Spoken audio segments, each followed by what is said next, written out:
রহস্য ও থ্রিলার দিয়ে নির্মিত। আসসালামু আলাইকুম, সবাইকে স্বাগত জানাচ্ছি আরও একটি নতুন এপিসোডে।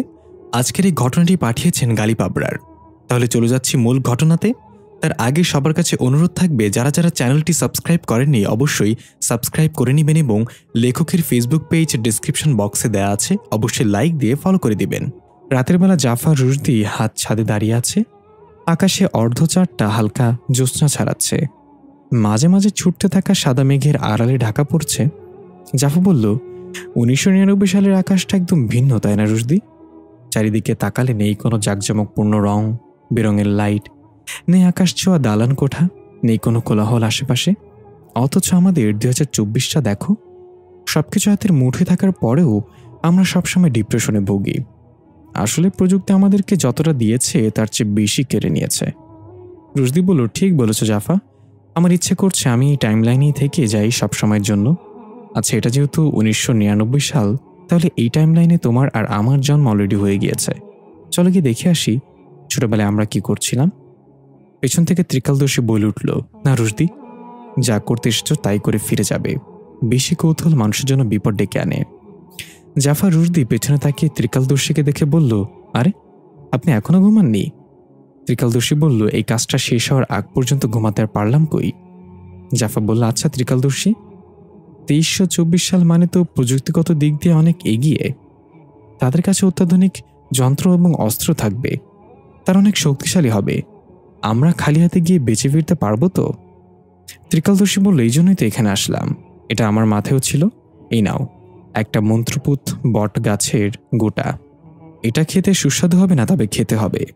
এটা খাওয়ার পর তোমার মাঝে কিছুক্ষণের মাঝে অলৌকিক শক্তি এসে যাবে। এটা তোমাকে সাহায্য করবে।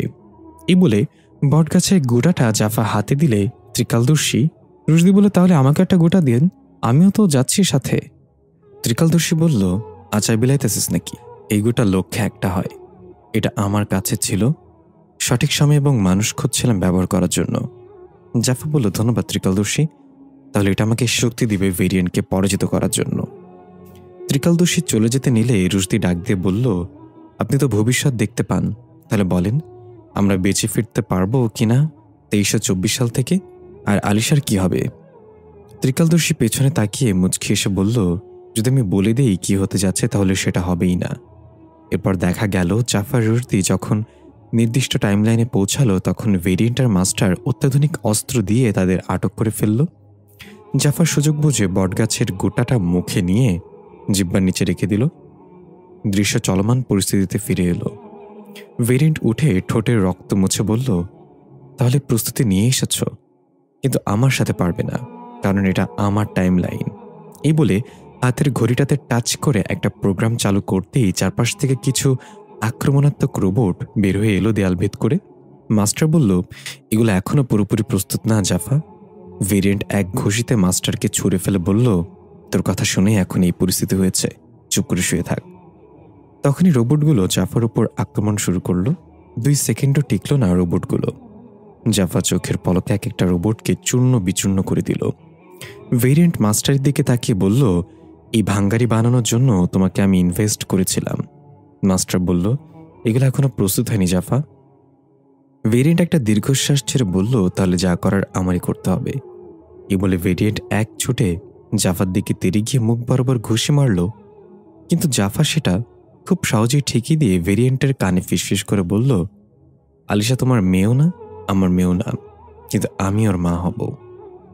ভেরিয়েন্ট এটা শুনে ক্রোধের ঠোঁট কাঁপিয়ে জাফার উপর আক্রমণ করল। শুরু হলো 2 টাইমলাইনের 2 জাফার মাঝে তুমুল লড়াই। দুজনের তাদের ফুল শক্তি খাটাচ্ছে, কেউ কাউকে হারাতে পারছে না। রুশদি ডাক দিয়ে বলল, আমি কি কোনো সাহায্য করব জাফা? জাফা লড়াইয়ের মাঝেই বলল, আলিশাকে নিরাপদে রাখো। ভেরিয়েন্ট চিৎকার করে বলল, মাস্টার ডু সামথিং। এর মাঝেই জাফা ভেরিয়েন্টকে আঘাত করে দূরে ফেলে দিল। মাস্টার তাড়াতাড়ি উঠে পড়ে থাকা অত্যাধুনিক অস্ত্রটা হাতে নিয়ে ভেরিয়েন্টের দিকে ছুঁড়ে মেরে বলল, ক্যাচ। ভেরিয়েন্ট অস্ত্রটা ক্যাচ নিয়ে একটা শয়তানি হাসি দিয়ে দূরে দাঁড়িয়ে থাকা রুশদির দিকে তাক করল। জাফা চিৎকার করে বলল, রুশদি ভাগো। রুশদি স্লো মোশনে দৌড় দিল আলিশাকে বুকের মাঝে লুকিয়ে। ভেরিয়েন্ট শুট করল রুশদিকে লক্ষ্য করে। প্রথমটা রুশদির কানের কাছে ঘেঁষে গেলেও অল্পের জন্য বেঁচে গেল। রুশদি চিৎকার করে দৌড়ে গিয়ে মাস্টারের পেছনে নিজেকে আড়াল করল। এর মাঝেই ভেরিয়েন্ট দ্বিতীয় শুট শুরু করলো। সেটা সোজা গিয়ে লাগলো মাস্টারের বুকে। মাস্টার হা করে মরণ চিৎকার দিয়ে পেছনে থাকা রুশদিকে সাথে নিয়ে উড়ে গিয়ে দেয়ালের সাথে ধাক্কা খেল। মাস্টার সেখানেই কাত হয়ে গেল। আলিশা কান্না করে উঠল। রুশদি কাশতে কাশতে কোনো মতে উঠে আলিশাকে শান্ত করার চেষ্টা করল। ভেরিয়েন্ট ইমোশনাল হয়ে ডাক দিল, আলিশা, মা আমার। এই বলে রুশদির দিকে এগিয়ে নিতে আসলে পেছন থেকে জাফা এসে এক টানে সেই ইলেকট্রনিক চেয়ারের উপর বসিয়ে হাত লক করে দিল। ভেরিয়েন্ট দাঁত কটমট করে বলতে লাগলো, ছেড়ে দে বলছি আমাকে, তুই এটা করতে পারবি না, আলিশাকে নিয়ে যেতে পারবি না, আলিশা আমার মেয়ে। জাফা তাড়াতাড়ি গিয়ে রুশদির কাছ থেকে আলিশাকে নিয়ে পাগলের মতো চুমু খেতে লাগলো।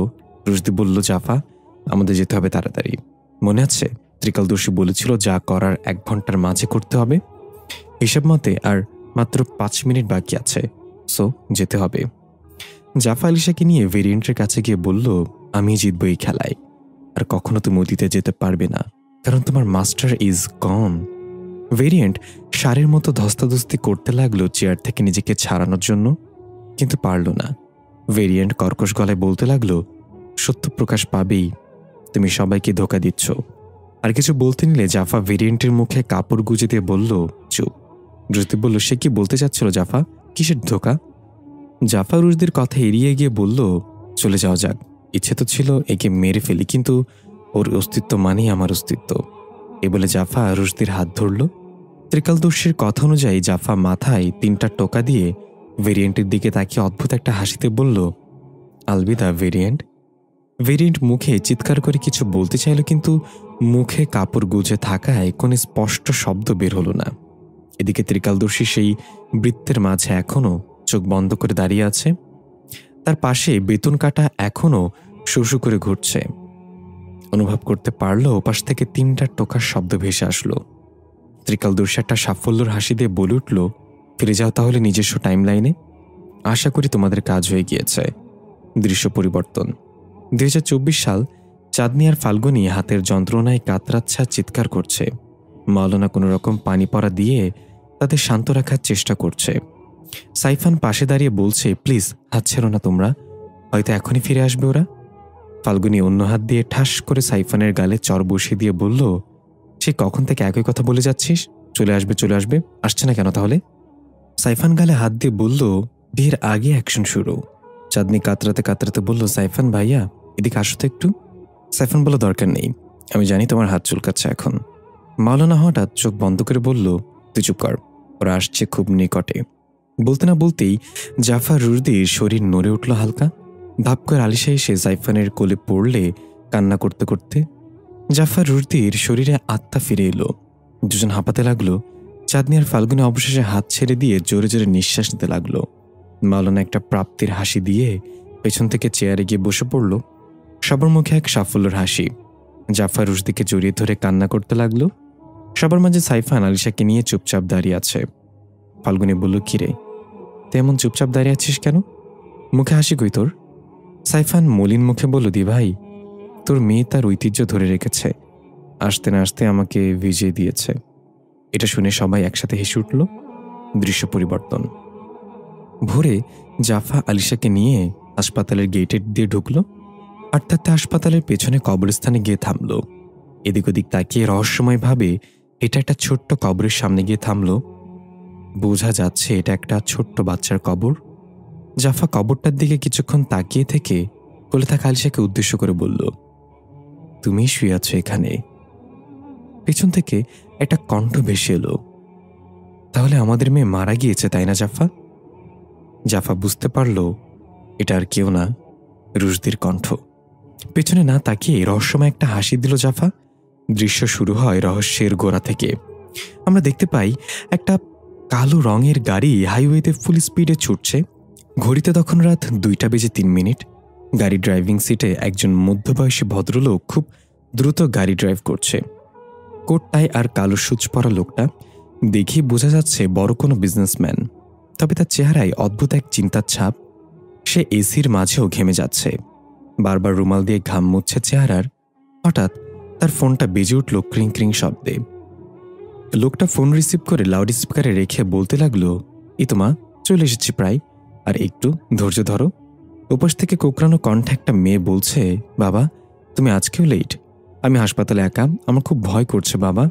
ডাক্তার বলছে কিছুক্ষণের মাঝে আমার সিজার, প্লিজ বাবা তাড়াতাড়ি আসো না। লোকটা ঘাম মুছে বলল, কোনো ভয় পাবে না, আমি চলে আসছি জাফা। আমি আমার নাতনিকে প্রথম কোলে নিব, ধৈর্য ধরো, আমি কাছাকাছি আছি। আমরা বুঝতে পারি এটা জাফার বাবা, আর ফোনের ওপাশে থাকা মেয়েটা জাফা। ওপাশ থেকে জাফা কাঁদো কাঁদো গলায় বলল, বাবা তোমার এই বেখেয়ালি স্বভাবের জন্যই মাকে হারাতে হয়েছে। আজকে তোমার মেয়ের ডেলিভারি, সেখানেই তুমি লেট। আমার পাশে কেউ নেই। সব অভিমান ভুলে রুশদিকে কল করেছিলাম, সেও আসলো না। আমি কি এত একা হয়ে গেলাম বাবা? জাফার বাবা জাফাকে কোনো রকম বুঝিয়ে কল কেটে দিয়ে গাড়ির স্পিড আরও বাড়িয়ে দিল। জাফার বাবার কণ্ঠে ব্যাকগ্রাউন্ডে আমরা শুনতে পাই, আমার একমাত্র আদরের মেয়ে জাফা, বড্ড জিদি মেয়েটা। বিয়ের পর স্বামীর কাছেও বেশি দিন থাকার সৌভাগ্য হয়নি, তাতে কি, আমার মেয়ে সারা জীবন আমার কাছে থাকবে। আজ আমার নাতনি পৃথিবীর আলো দেখবে। আমার খুশি কাউকে বলে বোঝাতে পারবো না। কিন্তু চিটাগাংয়ে ফরেন ক্লায়েন্টের সাথে মিটিং থাকায় এখন উপস্থিত হতে পারিনি জাফার কাছে। বেশ রাগ করে আছে দেখলেন তো, একদম ওর মায়ের মতো। ছোট ছোট ব্যাপারে অনেক বড় অভিমান করে ফেলে। তখনই হঠাৎ গাড়ির সামনে আচমকা একটা মেয়ে চলে আসলো বাচ্চা কোলে নিয়ে। জাফার বাবা ফুল স্পিডে থাকা গাড়িটা কষে ব্রেক করলো, কিন্তু তবুও নিয়ন্ত্রণ হারিয়ে গাড়িটা কয়েক পোল্টি খেয়ে উড়ে গিয়ে হাইওয়ের পাশে পড়ল। জাফার বাবার গুরুতর আহত হলো, পুরো শরীর রক্তে মেখে গেল। কোকড়াতে কোকড়াতে কোনো রকম গাড়ি থেকে বের হলো। হামাগুড়ি গিয়ে গাড়ি থেকে তাড়াতাড়ি দূরে সরে এলো, কারণ গাড়ির পেট্রোল লিক হচ্ছে। দেখা গেল জাফার বাবার বুকে একটা লোহার খণ্ড বিঁধে গিয়েছে। চিৎকার করে সেটা টান দিয়ে বের করলো। পাশে তাকিয়ে দেখল একটা মেয়ে বাচ্চা কোলে নিয়ে ভীত সন্ত্রস্ত হয়ে দাঁড়িয়ে আছে। জাফার বাবা কাপা কাপা গলায় ধমক দিয়ে বলল, কেন আমার গাড়ির সামনে চলে আসলে? ঠিক আছে তুমি? বাচ্চাটা কি ঠিক আছে তো? মেয়েটার মুখ চুল দিয়ে ঢাকা থাকায় তার চেহারা দেখা যাচ্ছিল না। মেয়েটা এগিয়ে এসে যখন জাফর বাবাকে বলল, আমাকে মাফ করবেন, আমি আসলে অনেক বড় বিপদে পড়েছি। এবার মেয়েটার চেহারা দেখা গেল। জাফর বাবা হাঁ করে তাকে অবাক হয়ে বলল, জাফা তুমি? মেয়েটা অবাক হয়ে বলল, আপনি আমার নাম জানলেন কিভাবে? জাফর বাবা থতমত খেয়ে বলল, মানে কি বলছো তুমি? আমি নাম জানবো না তো কেন? তুমি আমার মেয়ে জাফা। মেয়েটা ঝটকা খেয়ে বলল, আপনি কি বলছেন আমি কিছুই বুঝতে পারছি না, তবে আমার বোঝার সময় এখন নেই। সে আমার পিছু করেছে আলিশাকে নিয়ে যাওয়ার জন্য, প্লিজ আমাকে সাহায্য করুন। জাফার বাবার বুকে অনবরত রক্ত বের হচ্ছে, কিন্তু ঘটনার আকস্মিকতায় সেদিকে খেয়াল না করে বলল, তুমি কি বলছো জাফা? এখানে কিভাবে এলে, আর কে তোমার পিছু করছে? মেয়েটা আশেপাশে তাকিয়ে ভয় ভয় চেহারায় বলল, আপনি আমার কথা হয়তো বিশ্বাস করবেন না, কিন্তু আপনাকে বলা ছাড়া আমার উপায়ও নেই। আমি এসেছি 1734 সাল থেকে। 2323 সালে আমার ভবিষ্যতের ভেরিয়েন্ট অতীতে গিয়ে আমার মেয়ে আলিশাকে নিয়ে যেতে চেয়েছিল। আমি কোনোভাবেই তাকে ফাঁকি দিয়ে আমার টাইমলাইনের ত্রিকালদর্শীর সাহায্যে এই টাইমলাইনে এসে পড়েছি। সে এখন আমার পিছু ছাড়েনি, খুব শীঘ্রই হয়তো আমাকে খুঁজে নেবে। আমাকে সাহায্য করুন। জাফার বাবা হাঁ করে তাকিয়ে বলল, কি বলছো বাংলায় বলো, কিছু বুঝিনি। মেয়েটা আলিশাকে জাফার বাবার কোলে দিয়ে বলল, আপনার কাছে আমানত রাখলাম আমার মেয়েকে, সময় মতো এসে নিয়ে যাব। এখন তাড়াতাড়ি এই জায়গাটা ত্যাগ করেন, আপনার অবস্থা ভালো না। সেও আসতে চলেছে। তখনই সেখানটি প্রচণ্ড জোরে বজ্রপাতের আওয়াজ হলো। বিদ্যুৎ চমকানোর সাথে জাফার মতো দেখতে আরেকজনের আবির্ভাব ঘটল। এটাই জাফার ভবিষ্যতের ভেরিয়েন্ট। অতীতের ভেরিয়েন্ট জাফার বাবাকে উদ্দেশ্য করে হাত জোর করে বলল, please save my girl. Jafar বাবা এসবের আগামাথা কিছুই না বুঝলেও এতটুকু বুঝল বাচ্চাটাকে বাঁচাতে হবে, তাই কোকড়াতে কোকড়াতে উঠে আলিশাকে নিয়ে চলে যেতে লাগলো। ততক্ষণে জাফার বাবার অনেকখানি রক্তক্ষরণ হয়ে গিয়েছে, চোখ বন্ধ হয়ে আসছে, নিঃশ্বাস নিতে খুব কষ্ট হচ্ছে। মনের জোর দিয়ে আলিশাকে বুকে নিতে চলে যেতে লাগলো। ভবিষ্যৎ ভেরিয়েন্ট এটা দেখে তেরে আসতে নিলে বাধা হয়ে দাঁড়ালো অতীতের ভেরিয়েন্ট। দুজনের মাঝে লড়াই শুরু হলো। এদিকে জাফার বাবা আলিশাকে নিয়ে হাইওয়ে ধরে দৌড়াচ্ছে আর বিভিন্ন গাড়ির নিকট লিফট চাইছে, কিন্তু কেউ গাড়ি থামাচ্ছে না। ভবিষ্যতের ভেরিয়েন্ট অতীতের ভেরিয়েন্টের থেকে বেশি শক্তিশালী, তাই সে তাকে মেরে আদমারা করে ফেলেছে প্রায়। তবু অতীতের ভেরিয়েন্ট তার পুরো শক্তি দিয়ে তাকে ঠেকিয়ে রাখছে। এদিকে একটা গাড়ি অবশেষে থামলো সাহায্য করার জন্য। জাফার বাবা আলিশাকে নিয়ে সেই গাড়িতে উঠে গেল। অতীতের ভেরিয়েন্ট মুচকি হেসে ভবিষ্যতের ভেরিয়েন্টকে একটা লাথি দিয়ে ফেলে দিল এবং চোখের পলকে অদৃশ্য হয়ে গেল। ভবিষ্যতের ভেরিয়েন্ট রাগে গলা ফাটিয়ে চিৎকার করে উঠল। তার চিৎকারে জাফার বাবার গাড়িটা ধুম করে বিকট শব্দে ব্লাস্ট হলো। পরবর্তী দৃশ্যে আমরা দেখতে পাই জাফার বাবা আলিশাকে কোলে নিয়ে হাসপাতালের করিডোর দিয়ে রক্তাক্ত অবস্থায় খোঁড়াতে খোঁড়াতে এগিয়ে চলছে। এ বুঝে নিঃশ্বাস বন্ধ হয়ে যাবে। কয়েকজন নার্স আর ওয়ার্ড বয় এটা দেখে তাড়াতাড়ি দৌড়ে এলো। জাফার বাবা তাদেরকে থামিয়ে দিয়ে বলল, প্লিজ আমাকে যেতে দাও, আমার মেয়ে আমার জন্য অপেক্ষা করছে। তারা রিকোয়েস্ট করতে লাগলো ইমার্জেন্সিতে যাওয়ার জন্য, কিন্তু জাফার বাবা সোজা চলে গেল জাফার ওয়ার্ডে। জাফা মন খারাপ করে বেডে শুয়েছিল পেশেন্ট পোশাক পরে। জাফার হাতে ক্যানোলা লাগানো, গর্ভবতী হওয়ার পেট অনেক বড়। হঠাৎ দরজা খুলে জাফার বাবা প্রবেশ করে জাফাকে ডাক দিল, জাফা, মা আমার। জাফা চমকে গিয়ে বাবার অবস্থা দেখে কান্না করতে করতে উঠে বসতে চাইল। বাবা, কি হয়েছে তোমার? এই অবস্থা কি করে হলো বাবা? তোমার শরীরে রক্ত কেন? জাফার বাবা কোনো মতে এসে আলিশাকে জাফার বেডে শুয়ে দিয়ে জোরে জোরে নিঃশ্বাস নিতে লাগলো। জাফা এই ফুটফুটে বাচ্চাকে দেখে অবাক এবং ক্রন্দনরত চেহারায় বলল, এটা কার বাচ্চা? কি হয়েছে তোমার? এ বাচ্চা এলো কোথা থেকে? জাফার বাবা রক্তাক্ত হাতে জাফার গালে ছুঁয়ে দিয়ে একটু হেসে বলল, আমি আমার কথা রেখেছি মেয়ে, আমি এসেছি, দেখো এই বাচ্চাকে রক্ষা করো। ওর পেছনে সে পড়েছে, ওর মাকে ও নিতে আসবে সময় হলে, তাকে ফিরিয়ে দিও, ও তার বাচ্চা। জাফা কাঁদতে কাঁদতে বাবার হাত চেপে ধরে বলল, মানে কি বলছো তুমি? কার বাচ্চা এটা? কি নিতে আসবে? আমি কিছু বুঝতে পারছি না বাবা। জাফার বাবা বলল, এই বাচ্চার নাম আলিশা, তাকে রক্ষা করো জাফা। এটুকু বলে জাফার বাবা জ্ঞান হারিয়ে ফ্লোরে পড়ে গেল। জাফা চিৎকার করে কান্না করতে লাগলো বাবা বলে। নার্স আর ওয়ার্ড বয় মিলে জাফার বাবাকে স্ট্রেচারে করে তাড়াতাড়ি নিয়ে গেল। এদিকে অতিরিক্ত প্রেশারে জাফার প্রসব বেদনা তীব্র আকার ধারণ করল। জাফাকেও নিয়ে যাওয়া হলো সিজার রুমে। এদিকে আলিশা বেডের ওপর শুয়ে কান্না করছে। একজন নার্স তাকে শান্ত করার চেষ্টা করছে। সিজার রুমে জাফার চিৎকার। একজন মহিলা ডাক্তার জাফার সিজার করছে। 5 থেকে 6 মিনিট পরে জাফা একটা কন্যা সন্তান জন্ম দিল। ডাক্তার বাচ্চাকে জাফার চোখের সামনে এনে দেখল। জাফা পরম মমতায় নিজের সদ্য ভূমিষ্ঠ হওয়া বাচ্চার চেহারায় হাত বুলিয়ে দিল, কিন্তু বাচ্চা কান্না করছে না। এটা দেখে ডাক্তার একটু টেনশনে পড়ে গেল। উল্টে পাল্টে বাচ্চাকে কান্না করানোর চেষ্টা করতে লাগলো ডাক্তার। জাফা পাগলের মতো বলতে লাগলো, কি হয়েছে? আমার মেয়ে কান্না করছে না কেন? ডাক্তার কিছু না বলে বাচ্চার নার্ভ চেক করে নাকের কাছে আঙ্গুল নিয়ে সব রকম পরীক্ষা করে মুখ মলিন করে জাফাকে বলল, আই এম সরি ডিয়ার, তুমি মৃত বাচ্চা প্রসব করেছ। এটা শুনে জাফার মাথা যেন আকাশ ভেঙে পড়ল। চোখের পানি বুড়বুড় করে পড়তে লাগলো। ঠোঁট কাঁপিয়ে নীরব কান্নায় ভেঙে পড়ল জাফা। হঠাৎ একজন নার্স এসে জানালো জাফার বাবা আর নেই। অতিরিক্ত রক্তক্ষরণে তারও মৃত্যু হয়েছে। জাফা একদম পাথর হয়ে গেল। একসাথে দুজনের বিদায় কিভাবে সহ্য করবে জাফা? এবার নীরব কান্নাটা পরিণত হলো আত্মচিৎকারে। ডাক্তার সহ সবাই জাফাকে শান্ত করার চেষ্টা করছে। জাফা কারোর কথাই শুনছেন না। হঠাৎ একটা বাচ্চার কান্নার শব্দ এলো। দেখা গেল একজন আলিশাকে কোলে নিয়ে এসেছে জাফার কাছে। জাফার মনে পড়ল এই বাচ্চাটাকে তার বাবা নিয়ে এসেছিল। কার বাচ্চা এটা সেটা বলার আগেই বাবা চলে গেল। কে নিতে আসবে তাকে সময় মতো? জাফা একটু শান্ত হয়ে বাচ্চাটাকে নিজের কাছে নিল, বুকে নিয়ে চুমু খেল। এক মুহূর্তের জন্য আলিশাকেই নিজের মেয়ে হিসেবে মেনে নিল। হঠাৎ জাফা বলে উঠল, আপনাদের সবার কাছে একটা অনুরোধ আমার। ডাক্তার বলল, যা বলবে তাই হবে, তবু দয়া করে শান্ত হও, না হলে সেলাইয়ের জায়গায় সমস্যা হবে। জাফা বলল, আমি মৃত বাচ্চা প্রসব করেছি এটা যেন এই রুমের বাইরে না যায় কখনো। এটাই আমার মেয়ে, কাউকে দেব না আমি। আমার বাবা ওকে আমার জন্য এনেছে, আর আমার ওই মৃত বাচ্চাকে হাসপাতালের কবরস্থানে দাফন করে দিন সবার অগোচরে। কেউ যেন কখনো জানতে না পারে আমার মেয়ে মারা গিয়েছে। ডাক্তার সহ সবাই অবাক হয়ে গেল, কিন্তু জাফার এমতো অবস্থায় কেউ মানা করতে পারল না এটা। তাই জাফার কথা মতোই সব হলো। শেষবারের মতো জাফা তার মৃত বাচ্চাকে কোলে নিয়ে কান্নায় ভেঙে পড়ল। চুমু খেয়ে ডাক্তারের হাতে তুলে দিল। তারপর আলিশাকে বুকে নিয়ে অদ্ভুতভাবে বলল, কাউকে নিয়ে যেতে দেব না তোমাকে, আমার মেয়ে আমার কাছে থাকবে। দৃশ্য ফিরে এলো বর্তমানে। জাফার রুশদি দাঁড়িয়ে আছে কবরস্থানে, জাফার সেই মৃত মেয়ের কবরের সামনে। রুশদি বলল, এটা তুমি কেন করলে জাফা? তোমার অতীতের ভেরিয়েন্টের সাথে বেইমানি করেছ তুমি। সবার কাছ থেকে এত বড় একটা সত্যি গোপন করেছ।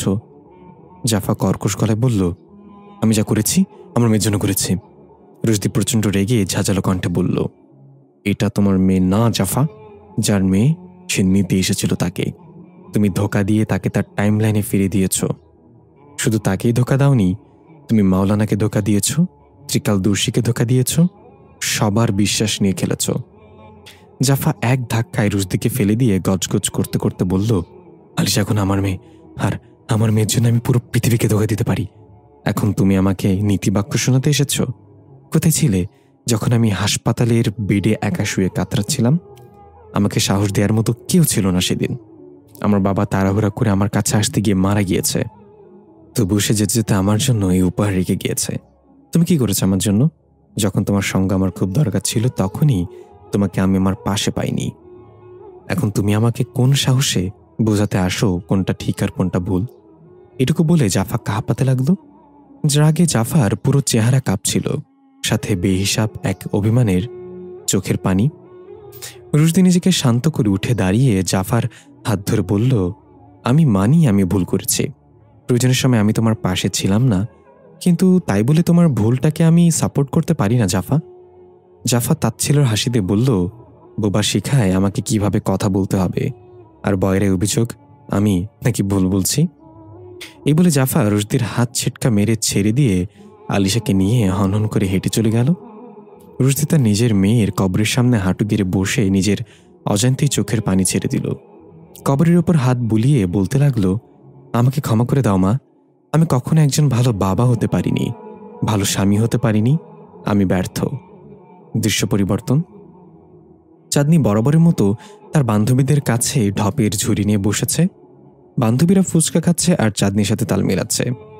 এবার কি হয়েছে শোন। আমি তো রুশদির হাত ধরেছিলাম, হঠাৎ শুনি রুশদি ভবিষ্যতে গিয়ে চরম বিপদে পড়েছে। জাফার ভেরিয়েন্ট দুজনকে আটকে রেখেছে। রুশদি তো আমার কানে ফিসফিস করে একটা মেসেজ পাঠালো সেই ভবিষ্যৎ থেকে। বলে কি, চাঁদনি তোমার হেল্প ছাড়া আমরা পারবো না, প্লিজ হেল্প চাঁদনি, আমাদের বাঁচাও ভবিষ্যতে এসে। এক বান্ধবী ফুচকাওয়ালাকে ডাক দিয়ে বলল, মামা টক দাও তো বেশি করে। চাঁদনি রেগে বলল, ওই তোরা কি আমার কথা শুনতেছস নাকি শুধু খেতে এসেছিস? বান্ধবী বলল, শুনতেছি তো, তুই চাইলে যা, আর কোথায় অবাক হতে হবে কোথায় হাসতে হবে একটু বলে দিস। চাঁদনি আবার বলা শুরু করলো, তারপর কি হলো শোন। আমি তো মাওলানার কাছে অনুরোধ করলাম আমাকে যেন ভবিষ্যতে পাঠানো হয়। মাওলানা তো প্রথমে রাজি হচ্ছিল না, পরে যখন দেখলো আমার সাহায্য ছাড়া ওরা ফিরে আসতেই পারবে না, তখন আমাকে ভবিষ্যতে পাঠালো ওদের বাঁচাতে। আমি ভবিষ্যতে চলে গেলাম, বুঝতেই তো সব দায়িত্ব আমার উপর ছিল। এই বলে চাঁদনি সবাইকে বলল, আমার ভবিষ্যতে যাওয়ার কথা শুনে তোদের অবাক হওয়ার কথা ছিল বাল। চাঁদনির কথা শুনে সবাই একসাথে হা করে অবাক হলো। চাঁদনি বলল, এবার ঠিক আছে, তারপর শুন। আমি তো ভবিষ্যতে গিয়ে রুশদি আর জাফাকে বাঁচিয়ে নিলাম। ভবিষ্যতের ভেরিয়েন্ট আমাকে দেখে কাঁপাকাঁপি শুরু করে দিল। তার কাঁপা দেখে মনে হচ্ছিল আমি নিজে একটা ভূমিকম্প। এখন তোদেরকে হাসতে হবে বাল। সব একসাথে হেসে উঠল। চাঁদনি বলল, হয়েছে, এতটাও হাসি ছিল না এটা। তারপর শোন, আমি তো ভবিষ্যতের ভেরিয়েন্টকে মেরেই ফেলতে চেয়েছিলাম, পরে আমার কাছে মাপটাপ চাইলো, জাফা বলল ছেড়ে দিতে, তারপর আর কি ছেড়ে দিলাম। আর ফিরে এলাম। এক বান্ধবী বলল, আচ্ছা দোস্ত, তুই তো বলেছিলি মাওলানা শুধু অতীতে পাঠাতে পারে, ভবিষ্যতে যাওয়ার জন্য ত্রিকালদর্শীকে দরকার, তাহলে মাওলানা তোকে ভবিষ্যতে কিভাবে পাঠালো? চাঁদনি থতমত খেয়ে তুতলানো কণ্ঠে বলল, না মানে দুর্বল, তোদের ফুচকা খাওয়া শেষ হয়েছে, চল যেতে হবে, এখন আমার অনেক কাজ আছে। সবাই এবার একসাথে হেসে উঠে বলল, দোস্ত তোর ঢপ দিয়ে 36টা কর্ণফুলীর টানেল বানানো যাবে জানিস। চাঁদনি রেগে টেগে উঠে বলল, আজকে বিল দেওয়ার আগেই তোর আমাকে অপমান করেছিস, তাই বিল তোরাই দিবি, আই হ্যাভ টু গো। এই বলে চাঁদনি উঠে চলে গেল হনহনিয়ে। বান্ধবীরা হাজার ডাকলেও আর শুনল না। দৃশ্য পরিবর্তন। সাইফানের ফাল্গুনি ছাদের কার্নিশে পাশাপাশি বসে গল্প করছে। ফাল্গুনি বলল, কি রে ছোট, বিয়ে করে আমাকে খাওয়াবি কি? কাজকাম তো কিছুই করস না। সাইফান বলল, তুমি এটা নিয়ে চিন্তা করো না, দরকার পড়লে ঘরের ইট খুলে বিক্রি করে দিব তোমাকে খাওয়ানোর জন্য। ফাল্গুনি হাসতে হাসতে বলল, তো যখন ইট ফুরিয়ে যাবে? সাইফান বলল, তো তোমাকে বিক্রি করে দিব চিড়িয়াখানার কর্তৃপক্ষের কাছে। ফাল্গুনি সাইফানের হাতে থাপ্পড় মেরে বলল, সর হারামজাদা। পেছন থেকে হঠাৎ জাফার কণ্ঠ, কতদিন ধরে চলছে এসব? ফাল্গুনি আর সাইফান দুজনে চমকে গিয়ে তাড়াতাড়ি কার্নিশ থেকে নেমে কাঁচামাচা হয়ে দাঁড়িয়ে বলল, কোন সব দি ভাই? জাফা এসে সাইফানের গালে ঠাস করে একটা থাপ্পড় বসিয়ে বলল, আমি তোর চেয়ে বয়সে বড়, তুই কি ভাবছস আমি কিছু বুঝি না? ফাল্গুনি আমতামতা করে বলল, জাফা তুই যেটা ভাবছিস তা না। জাফা ধমক দিয়ে ফাল্গুনিকে থামিয়ে দিয়ে বলল, তুই কোনো কথা বলবি না কাঁঠাল, তুই কিভাবে আমার ছোট ভাইয়ের সাথে? সাইফান বলল, দি ভাই, তাকে কিছু বলিস না। শোন, ভালোবাসায় ছোট বড় কোনো বিষয় না।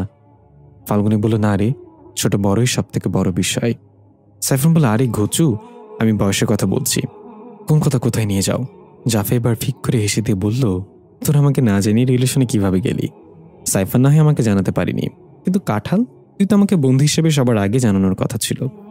সাইফান আর ফাল্গুনি একে অপরের দিকে অবাক চোখে তাকিয়ে বলল, তার মানে তুই মেনে নিয়েছিস? জাফা বলল, তো কি করব? শোন, নিজের লাইফে আমি নিজেই ভিলেন, তাই বলে ছোট ভাই আর আমার বেস্ট ফ্রেন্ডের লাইফে ভিলেন হব নাকি? সাইফান আর ফাল্গুনি দুজনেই খুশি হয়ে জাফাকে জড়িয়ে ধরল। জাফা বলল, চল এখন নিচে চল, খাবার রেডি।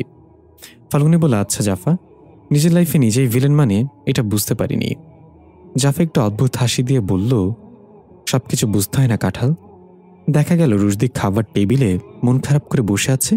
এর মাঝেই জাফা, সাইফান এবং ফাল্গুনি চলে আসলো। সবাই যে যার চেয়ারে বসে পড়ল। জাফা আর চোখে রুশদির দিকে তাকালো একবার। রুশদি এক মনে কিছু একটা ভাবছে। জাফা সবার প্লেটে খাবার পরিবেশন করলো। রুশদির প্লেটে খাবার দিয়ে জাফা বলল, কি হলো, খাচ্ছ না কেন? রুশদি ফুঁসে ফিরল, থতমত খেয়ে চিন্তা ভেঙে বলল, হ্যাঁ খাচ্ছি।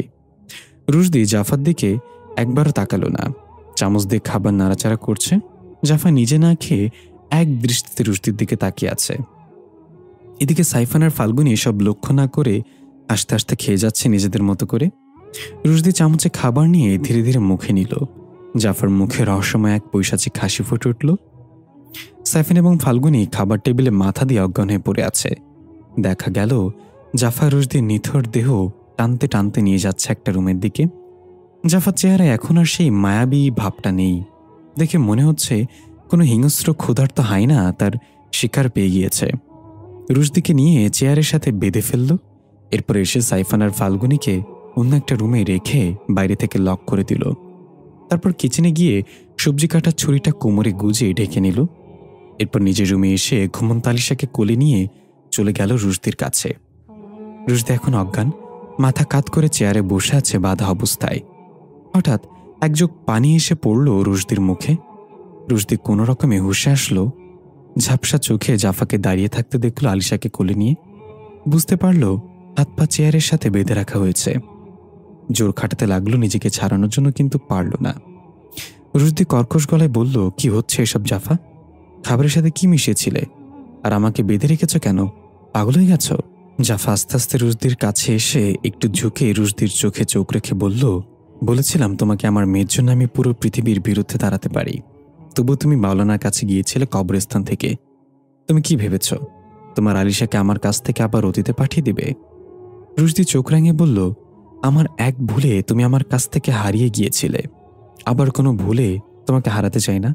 শোনো জাফা, সময়কে সময়ের নিয়মে চলতে দিতে হয়। সময়ের চলার পথে বাধা বা কোনো পরিবর্তন করতে নেই। এই চক্র ভেঙেছিল তোমার ভবিষ্যতের ভেরিয়েন্ট, সে নিশ্চয়ই তার শাস্তি পাবে। তবে তার মতো তুমি ভুল করো না, তাহলে তুমিও বাঁচবে না। আলিশাকে ফিরিয়ে দিতে হবে। জাফা রুশদির মুখ চেপে ধরে বলল, সাইলেন্ট, আমার সময়কে আমি পরিচালনা করব। এখন সবকিছু সমাধান হয়েছে, তবুও তুমি কেন মাওলানার কাছে গিয়েছিলে বলো? আমার কি চাইলে এই শান্তিতে থাকতে পারি না আলিশাকে নিয়ে? কেন শুধু শুধু এসব করছো? রুশদি বলল, মাকে ছাড়া ঘরে রাখা জিনিসই খুঁজে পাওয়া যায় না, আর তুমি শান্তি খুঁজছো মাকে ছাড়া। এই বাচ্চাকে তার মায়ের কোলে ফিরিয়ে দিলেই আমরা সুখী হব জাফা। এবার জাফা কোমরে গুজে রাখা ছুরিটা রেগে রুশদির বুকে বিঁধে দিয়ে বলল, শুধরাবে না তুমি? জানো আমার ভবিষ্যতের ভেরিয়েন্টদের স্বামীদের তারা নিজেরাই মেরে ফেলেছে ভিন্ন ভিন্ন কারণে। ভেবেছিলাম আমার স্বামী হয়তো আমার হাতে মারা যাবে না, কিন্তু দেখো তুমি জেদ ধরে বসে আছো মরার জন্য। রুশদি ব্যথায় কাতরাতে কাতরাতে চিৎকার করতে লাগলো, জাফা এটা কি করলে? তুমি আমাকে মেরে ফেলবে মানে? জাফা বলল, মরতে যে তোমাকে হবেই রুশদি। যেটা অতীতেও ঘটেছে, ভবিষ্যতেও ঘটেছে, বর্তমানে তো সেটা ঘটাই লাগবে। আর তোমাকে বাঁচিয়ে রাখলে তুমি সর্বোচ্চ চেষ্টা করবে আলিশাকে আমার থেকে কেড়ে নেওয়ার। তাই তোমার মরে যাওয়াই ভালো। রুশদির আগে গড়গড় করতে করতে বলল, মরবে তুমি জাফা, মরবে এই পাপের জন্য। জাফা একটা পৈশাচিক হাসি দিয়ে বলল, কি মারবে আমাকে? আমি সেই মহারথী যে সময়কে পর্যন্ত ধোঁকা দিয়েছি। আমি আমার মেয়েকে নিয়েই থাকব। রুশদি বলল, সময় কাউকে ছাড়ে না জাফা, সময় তার বদলার সময় মতোই নিবে। জাফর রুশদির বুক থেকে ছুরিটা বের করে আবার সজোরে ঢুকিয়ে দিল বুকের অন্য পাশে। রুশদির মুখ দিয়েও রক্ত বের হতে লাগলো। রক্তের ছেটা গিয়ে আলিশার মুখের ওপর পড়ল। আলিশা ঘুমের মাঝে কেঁদে উঠল। জাফা আলিশাকে সোনা মামনি বলে কাঁদে না বলে শান্ত করতে লাগলো। রুশদি রক্তাক্ত মুখে অস্পষ্ট ভাষায় বলল, এ কোন জাফাকে দেখছি আমি? তুমি তো আমার সেই জাফা না? রুশদির চোখে ভেসে উঠল জাফার সাথে কাটানো শত শত সুন্দর দৃশ্য। জাফার চিলতির মতো হাসি আর উড়ন্ত খোলা চুলের ঝলকানি, একসাথে নৌকায় ঘোরাফেরা, বেলি ফুলের মালা জাফার মাথায় গুজে দেয়া, আর কত কি। রুশদির চোখ থেকে অঝরে পানি পড়ছে। চোখের পানি রক্তের সাথে মিশে টুপটুপ করে দাঁড়িয়ে বেরিয়ে পড়ছে। জাফা আলিশার কান্না থামিয়ে রুশদির দিকে এগিয়ে এসে রুশদির পায়ের সামনে ধপাস করে বসে রানের উপর মাথা রেখে অশ্রুসিক্ত চোখে বলল, মেনে যাও না প্লিজ। কি হবে আলিশাকে আমাদের কাছে রেখে দিলে? আমরা অনেক ভালো থাকবো রুশদি। রুশদি কিছু বলল না। জাফা বলল, কিছু তো বলো রুশদি। দৃশ্য পরিবর্তন। 1999 সাল। ত্রিকালদর্শী নিজের কাজ শেষ করে রাতে ঘুমানোর জন্য প্রস্তুতি নিচ্ছিল। তখনই দরজায় নক পড়ল। ত্রিকালদর্শী বালিশ ঠিক করতে করতে বলল, কিছু বলবি ইব্রাহিম? ইব্রাহিম রুমে এসে বলল, একটা কথা বলতে তো ভুলে গেছি তোমাকে। ত্রিকালদর্শী বলল, তাহলে মনে হলে বলিস। ইব্রাহিম বলল, এখন মনে আছে তো। ওই চিকন আর তার বউ চলে যাওয়ার পর থেকে মনে হয় এই ঘরে আমরা দুজন ছাড়া অন্য কারোর উপস্থিতি আছে। কেমন যেন সবসময় ভারী হয়ে থাকে বাসাটা। তোমার কি কিছু অনুভব হয় না ত্রিকাল? ত্রিকালদর্শী একটু হেসে বলল, মনে হবে কি, এখন তো সে তোর পেছনে আছে। ইব্রাহিম ভয় পেয়ে ও মাই গড বলে পেছনে তাকিয়ে দেখল জাফার মতো দেখতে কেউ একজন দাঁড়িয়ে আছে। ইব্রাহিম হাত নাড়িয়ে বুকে থুতু দিয়ে বলল, উফ, কি ভয় পেয়েছি। এই পচা মেয়ে এভাবে কারো রুমে প্রবেশ করে নাকি কেউ? ত্রিকালদর্শী বলল, ইব্রাহিম তো এখন যা, দেখি অতীত থেকে কি পয়গাম নিয়ে এসেছে সে। ইব্রাহিম মুখে হাত দিয়ে খুশি হয়ে বলল, ও মাই গড, সে অতীত থেকে এসেছে? এই বলো না, আমি অতীতে কেমন ছিলাম, কি করতাম? ত্রিকালদর্শী বলল, তুই অতীতে নর্তকী ছিলি, রাজা মহারাজাদের দরবারে নাচতি। হয়েছে এবার, তুই যা এবার। ইব্রাহিম পা ঝাঁকি মেরে বলল, উফ ত্রিকাল, তুমি এত রুট কেন? দূর, ভাল লাগে না। এই বলে ইব্রাহিম চলে গেল। ত্রিকালদর্শী উঠে মেয়েটার সামনে দাঁড়িয়ে বলল, তো বলো, কে তুমি আর এখানে কেন এসেছ? মেয়েটা অদ্ভুতভাবে বলল, আমি কে সেটা আপনি ভালো করে জানেন, তবু বলছি আমি জাফা। 1733 সাল থেকে এসেছি। আপনি ত্রিকালদর্শী হয়ে এত বড় ভুল কিভাবে করলেন? ত্রিকালদর্শী একটু অবাক হয়ে বলল, ভুল মানে? কিসের ভুল? জাফার অতীতের ভেরিয়েন্ট বলল, আপনার কাছে যেই জাফা এসেছিল তার বাচ্চাকে ফিরিয়ে আনার সাহায্য নিতে, সেটা কি সত্যি তার বাচ্চা ছিল? ত্রিকালদর্শী এবার থতমত খেয়ে বলল, কোন এক অজানা কারণে আমি তার ভবিষ্যৎ বা অতীত কিছুই দেখতে পারিনি, তাই তার মুখের কথাই বিশ্বাস করে নিয়েছি। তাহলে কি সে আমাকে ধোঁকা দিয়েছে? জাফার ভেরিয়েন্ট বলল, শুধু আপনাকে না, সে পুরো একটা টাইমলাইনকেই ধোঁকা দিয়েছে। আমাকে তার টাইমলাইনে ফেরত পাঠিয়েছে মাওলানার সাহায্যে। আমি চাইলেও আর তার টাইমলাইনে পৌঁছাতে পারবো না। ত্রিকালদর্শী ঘামতে লাগলো, এত বড় ভুল আমার কিভাবে হলো? তাহলে এই বাচ্চাটা কি তোমার, তাই না? এই বলে ত্রিকালদর্শী হাত রাখলো ভেরিয়েন্টের কপালে। দৃশ্য চলে গেল অতীতের ভেরিয়েন্টের টাইমলাইনে। 1733 সাল। একটা সাদামাটা পাথরের দেয়ালের ঘর থেকে এক মেয়ে চিৎকার ভেসে আসছে। কিছুক্ষণ পর নবজাতকের কান্নার শব্দে চারিদিক মুখরিত হলো। আমরা দেখতে পাই অতীতের ভেরিয়েন্ট ফুটফুট একটা কন্যার সন্তান জন্ম দিয়েছে। দাইমা বাচ্চাটাকে কোলে নিয়ে হাসি মুখে অতীতের ভেরিয়েন্টের বুকে দিয়ে বলল, তোর তো কপাল, দেখ কি সুন্দর চাঁদের মতন একখান মাইয়া হয়েছে তোর। আর ওইদিকে তোর অকর্মা জামাইটার কোনো খোঁজই নাই, না জানি কোন জায়গায় নেশা করে পড়ে রইছে। অতীতের ভেরিয়েন্ট বাচ্চার মুখে চুমু খেয়ে বলল, সেদিন যদি সত্যি ওরে মাইরা ফেলতাম তাহলে ভালো হইতো। অকর্মাটা কেমনে যে বেঁচে গেল বুঝলাম না। আমরা বুঝতে পারি যার কারণ অতীতের ভেরিয়েন্টের ফাঁসি হচ্ছিল সেদিন তার স্বামী মারা যায়নি। দাইমা বলল, ভালো হইছে মরে নাই, নালে তোর তো ওই দিন ফাঁসি হয়ে যাইতো। পরে এমন একখান পরীর মতো মাইয়ার মুখ কেমনে দেখতি? অতীতের ভেরিয়েন্ট একটু চিন্তিত হয়ে বলল, আমার বাচ্চার সামনে হয়তো বিপদ দাইমা। আমি যখন কারাগারে ছিলাম তখন আমার ভবিষ্যতের ভেরিয়েন্ট আমাকে দেখা দিয়েছিল, সে হয়তো আমার মেয়েকে নিয়ে যাবে এসে। দাইমা বলল, এইটা নিয়ে বেশি চিন্তা করিস না তো, আমি আসি, আমি তোর বাচ্চার রক্ষা করুন। শোন, আমার বাপজান ছিল ত্রিকালদর্শী, এরতন কিছু হইলেও শিক্ষা রাখছি। অতীতের ভেরিয়েন্ট একটু আশ্বাস পেল। তারপর কেটে গেল 1 মাস। সবকিছু ঠিকঠাক চলছিল। এর মাঝে কয়েকবার ভেরিয়েন্টের স্বামী এসেছিল নেশার মুদ্রা জোগাড়ের জন্য বাচ্চাকে নিয়ে বিক্রি করে দেওয়ার জন্য, কিন্তু ভেরিয়েন্ট আর দাইমা তাকে প্রতিহত করেছে বারবার। সেদিন আলিশা খাটের উপর শুয়ে হাত পা নাড়িয়ে খেলা করছিল শুয়ে শুয়ে। ভেরিয়েন্ট পাশে বসে রুমালে নকশি করছিল সুতো দিয়ে।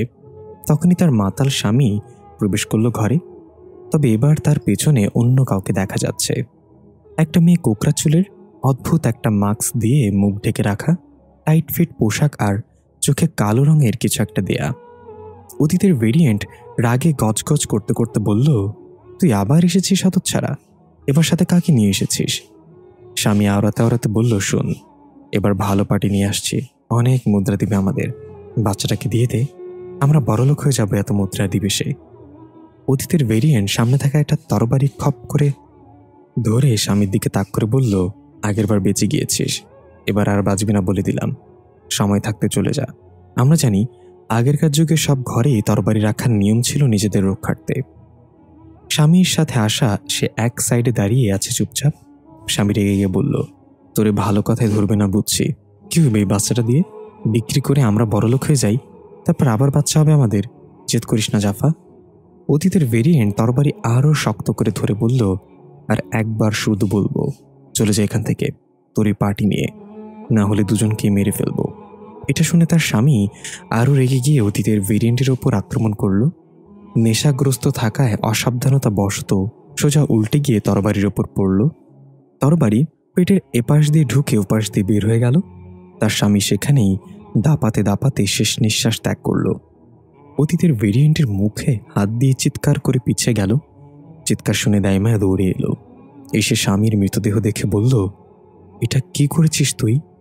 অতীতের ভেরিয়েন্ট কান্না করতে করতে বলল, আমি কিছু করিনি দাইমা, সে নিজেই আমাকে মারতে আসছিল, তারপর কিভাবে কি হলো কিছুই বুঝতে পারলাম না। তখন একপাশে দাঁড়িয়ে মজা নিতে থাকা মাস্ক পরা সেই মেয়েটি উঠে বলল, হ্যাঁ, সে সত্যি বলছে, তার কোনো দোষ নেই, এই লোকটা নিজে গিয়ে তরবারির ওপর পড়েছে। দাইমা অবাক হয়ে বলল, এটা কে? অতীতের ভেরিয়েন্ট বলল, তাকেই নিয়ে এসেছিল বাচ্চা বিক্রি করবে বলে, আপনি দয়া করে চলে যান এখান থেকে, আমরা বাচ্চা বিক্রি করব না। এবার সে নিজের মুখের মাস্কটা টান দিয়ে খুলে ফেলল। অতীতের ভেরিয়েন্টের দাইমা হাঁ করে তাকিয়ে আছে। আরে, এ তো একদম আমার মতো দেখতে, তার মানে তুমি ভবিষ্যৎ থেকে এসেছ? সে একটা হাসি দিয়ে বলল, ঠিক ধরেছ, তুমি বিক্রি করলেও নিয়ে যাব এই বাচ্চাকে, না করলেও নিয়ে যাব, ঠিকই রাখতে পারবে না। অতীতের ভেরিয়েন্ট দৌড়ে গিয়ে আলিশাকে কোলে নিয়ে বুকের মাঝে লুকিয়ে বলল, পারলে এসে নিয়ে যাও, এর আগেও আমার সাথে তোমার দেখা হয়েছিল মনে আছে তো? ভবিষ্যতের ভেরিয়েন্ট অবাক হয়ে বলল, আগেও দেখা হয়েছে আমাদের? কই না তো, আমি তো প্রথম আসলাম। তার মানে আমাদের আরও একজন ভেরিয়েন্ট আছে অন্য এক টাইম লাইনে, সে হয়তো এই বাচ্চার পেছনে আছে। অতীতের ভেরিয়েন্ট চিৎকার করে বলল, কেন তোমার আমার মেয়ের পেছনে কেন পড়েছ তোমরা? ভবিষ্যতের ভেরিয়েন্ট বলল, দেখো জাফা, আমার নামও জাফা, আর তুমি তোমার স্বামীকে মেরেছ, আমি আমার স্বামীকে মেরেছি, তবে কারণ ভিন্ন ছিল। সে চেয়েছিল আমার বাচ্চা পেটেই নষ্ট করে ফেলতে, তাই তাকে মেরে ফেলেছি আমি। হয়তো আমাদের আরেক ভেরিয়েন্টও তার স্বামীকে মেরে ফেলেছে বা ফেলবে কোনো কারণে। আবার আমার বাচ্চাও জন্মের 3 দিন পর মারা গিয়েছে। তোমার বাচ্চাও মারা যাবে যে কোনো সময়, তাই এই বাচ্চা আমাকে দিয়ে দাও, যাতে টাইম লাইন পরিবর্তন করে তাকে বাঁচাতে পারি। অতীতের ভেরিয়েন্ট সবকিছু বুঝতে পারল না। কিসের টাইম লাইন? আমি আমার বাচ্চাকে দিব না, তুমি ফিরে যাও, আমার বাচ্চা মারা গেলে আমার কোলেই মারা যাবে। দাইমা বলল, ফিরে যাও বেটি, না হলে। ভবিষ্যতের ভেরিয়েন্ট কপাল থাপ্পড় মেরে বলল, সোজা কথা বুঝে না পাবলিক, তাহলে বাঁকা হওয়া যাক। এই বলে আক্রমণ করল অতীতের ভেরিয়েন্টের ওপর। দাইমা তাড়াতাড়ি করে তার বাবার শেখানো কিছু মন্ত্র পড়তে লাগলো। ওদিকে 2 ভেরিয়েন্ট লড়াই করছে। অতীতের ভেরিয়েন্ট কিছুতেই আলিশাকে ছাড়তে রাজি নয়। আলিশা গলা ফাটিয়ে কান্না করছে। ভবিষ্যতের ভেরিয়েন্ট আধুনিকতার শক্তি দিয়ে অতীতের ভেরিয়েন্টকে কাবু করে ফেলল। এর মাঝেই দাইমা তার মন্ত্রের দ্বারা একটা পোর্টাল খুলে ফেলল সবুজ রঙের। দাইমা চিৎকার করে বলল, জাভা, এখানে প্রবেশ কর তাড়াতাড়ি আলিশাকে নিয়ে, এটা তোকে অন্য কোনো টাইম লাইনে নিয়ে যাবে। অতীতের ভেরিয়েন্ট অন্যজনকে ধাক্কা দিয়ে কোন রকমে আলিশাকে নিয়ে পোর্টালে প্রবেশ করতেই ঘুরতে ঘুরতে অন্য কোনো টাইমলাইনে পৌঁছে গেল। এদিকে পোর্টাল বন্ধ করার আগেই ভবিষ্যতের ভেরিয়েন্ট দাইমাকে লাথি দিয়ে ফেলে দিয়ে নিজেও ওই পোর্টালে প্রবেশ করে পিছু নিল তার। অতীতের ভেরিয়েন্ট আলিশাকে কোলে নিয়ে হাঁপাতে হাঁপাতে হেঁটে চলল। এই টাইমলাইনে এখন রাত, চারিদিকে ঘুটঘুটে অন্ধকার, দূরে কিছু আলো ছোটাছুটি করছে দেখা যাচ্ছে। আসলে এগুলো গাড়ির হেডলাইটের আলো। অতীতের ভেরিয়েন্টের আলো লক্ষ্য করে ছুটে চলল। হঠাৎ একটা দ্রুতগতির গাড়ি এসে ধাক্কা মারতেই যাবে তার আগেই গাড়িটা নিয়ন্ত্রণ হারিয়ে কয়েকটা পোল্টি খেয়ে দূরে গিয়ে পড়ল। তার পরের দৃশ্য সম্পর্কে আমরা জানি ইতোমধ্যে। দৃশ্য ফিরে এলো ত্রিকালদর্শীর কাছে। ত্রিকালদর্শী অতীতের ভেরিয়েন্টের কপাল থেকে হাত ছড়িয়ে ভয়ার্ত চেহারায় কাঁপতে কাঁপতে পেছনে গিয়ে খাটের ওপর ধপাস করে বসে পড়ল। চেহারা ঘামে চিকচিক করছে। অতীতের ভেরিয়েন্ট বলল, সময়ের সাথে খেলা করে তোমার কাজটা ঠিক করা হয়নি, সবাই ভুল করেছ, এর শাস্তি তো পেতেই হবে তোমাদের। ত্রিকালদর্শী আস্তে করে বলল, সেই হিসেবে তুমিও দোষী। নিজের বাচ্চাকে বাঁচানোর জন্য সময়ের আগে চলে এসেছিলে, কিন্তু সময় তোমার সঙ্গ দেয়নি। অতীতের ভেরিয়েন্ট বলল, তো আমি কি করতাম ওই মুহূর্তে? আমার অন্য কোনো রাস্তা খোলা ছিল না। এখন সবকিছু তোমার হাতে। তুমি পারো এই চক্র থামাতে। 2024-এর ভেরিয়েন্টকে থামাতে হবে। ত্রিকালদর্শী বলল, কিভাবে? অতীতের ভেরিয়েন্ট একটা অদ্ভুত হাসি দিয়ে আস্তে আস্তে অদৃশ্য হয়ে গেল। ত্রিকালদর্শী একটু চিন্তিত হয়ে বলল, তাহলে এটাই করতে হবে এখন। শাস্তি আমাদের সবাইকে পেতে হবে। দৃশ্য পরিবর্তন। 2024 সাল। জাফা রুশদির পা ধরে বসে আছে। রুশদির কোনো কথা বলছে না। জাফা বললেই, রুশদি মেনে যাও না প্লিজ, আমরা জিতে গিয়েছি, এখন আর আমাদের পথে কোনো বাধা নেই, তাহলে কেন আমরা এসব নিয়ে হানাহানি করব? এবার রুশদি কাশতে কাশতে বলল, ধোঁকাবাজরা কখনো জিতে না জাফা। তারা মনে করে তারা বিজয়ী, কিন্তু তাদের পরাজয় কাঁচা ঘুম ঘুমায়, যে কোনো সময়ই জেগে যাবে। দরকার নেই এমন বিজয়ের, আমি এই বাচ্চাকে ফিরিয়ে দিবই। জাফার চোখগুলো আবার লাল হয়ে গেল ক্রোধে। ধীরে ধীরে উঠে ছুরিটা উঁচু করে ধরে কর্কশ গলায় বলল, তাহলে মরো, যেভাবে মরেছে আমার অন্য ভেরিয়েন্টের স্বামীরা। আমার মেয়ের বেলায় আমি কাউকে দয়া দেখাবো না। এই বলে এক চিৎকার করে ছুরিটা রুশদির গলা বরাবর নিতে লাগলো। রুশদির চোখ বন্ধ করে নিজের মৃত্যুর জন্য প্রস্তুত হলো। দৃশ্য শুরু হয় 2324 সাল থেকে। জাফার ভবিষ্যতের ভেরিয়েন্ট রাগে ক্রোধে ঘরের সবকিছু ভেঙে চুরমার করে ফেলছে, আর গলা ফাটিয়ে চিৎকার করছে আলিশার নাম নিয়ে। ভাঙচুর করতে করতে একসময় ক্লান্ত হয়ে হাঁটু গেড়ে বসে পড়ল কাঁদতে কাঁদতে। নিজের মাথা চুল ধরে টানতে লাগলো আর বলতে লাগলো, আমি হেরে গেলাম সময়ের খেলায়। আমার মেয়েকে দ্বিতীয়বারের মতো হারিয়ে ফেললাম। সে নিয়ে গেল আমার মেয়েকে, কিন্তু আমি এটা হতে দিব না। আলিশা আমার কাছে থাকবে না মানে তার কাছেও থাকবে না। কিন্তু মাস্টার তো মারা গিয়েছে, তাহলে কিভাবে করব আমি? হঠাৎ ভেরিয়েন্টের কানে একটা আওয়াজ ভেসে আসলো। একটা উপায় আছে। ভেরিয়েন্ট চমকে গিয়ে আশেপাশে তাকিয়ে আওয়াজের উৎস খুঁজতে লাগলো, কিন্তু কাউকেই দেখতে পেল না। আবার আওয়াজ এলো, ইউ কান্ট সি মি জাফা, just listen to me carefully. ভেরিয়েন্ট থতমত খেয়ে জিজ্ঞাসা করলো, who the hell are you? আবার আওয়াজ এলো, আমি কে সেটা গুরুত্বপূর্ণ না, আমি এখন যা বলবো সেটা শুনো। এসবে শুরু হয়েছিল তোমার দ্বারা, তাই শেষও করতেই হবে তোমাকে। ভেরিয়েন্ট বলল, আমি জানি না তুমি কে, কোন টাইমলাইন থেকে কথা বলছো, তবে আমি শুনছি, বলো কিভাবে শেষ করতে পারি। ওপাশ থেকে, তোমার কি বেঁচে থাকার জন্য আর কিছু বেঁচে আছে এখানে? ভেরিয়েন্ট বলল, না, আমার এখন বেঁচে থাকার কোনো ইচ্ছেই নেই, আমার মরে যাওয়াই ভালো হবে। ওপাশ থেকে হালকা হেসে বলল, তাহলে মরে যাও। ভেরিয়েন্ট একটু অবাক হয়ে বলল, মানে আপনার কথায় আমি মরবো কেন? ওপাশ থেকে এবার কর্কশ গলায় ভেসে হলো, তুমি জাফার সুদূর ভবিষ্যতের ভেরিয়েন্ট, আর এই সময় চক্র শুরু করেছো তুমি, তাই একমাত্র তোমার মৃত্যুই পারে এই খেলা থামাতে। তোমার মৃত্যুর সাথে অতীতের 2 ভেরিয়েন্টেরও মৃত্যু হবে। ভেরিয়েন্ট কিছুক্ষণ থ হয়ে বসে রইল, তারপর আস্তে আস্তে বলল, তার মানে আমার মৃত্যুর সাথে ওই জাফাও মরে যাবে যে আমার কাছ থেকে আলিশাকে কেড়ে নিয়েছে। ওপাশ থেকে, হ্যাঁ সেটাই হবে।